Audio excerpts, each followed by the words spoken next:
গণমাধ্যমে তথ্য উপদেষ্টা মোহাম্মদ নাহিদ ইসলামের বক্তব্যের বিবৃতিতে ভুল করার কথা স্বীকার করেছেন ডাক, টেলিযোগাযোগ ও তথ্য প্রযুক্তি মন্ত্রণালয়ের জনসংযোগ কর্মকর্তা মোহাম্মদ জসিমউদ্দিন। তাকে গতকাল বৃহস্পতিবার দায়িত্ব থেকে প্রত্যাহার করা হয়েছে।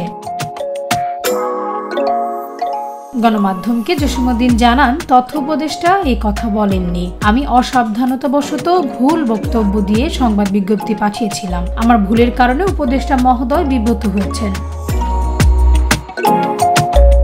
একটি বিদেশি প্রতিনিধি দলের সঙ্গে বুধবার তথ্য উপদেষ্টার বৈঠক ছিল।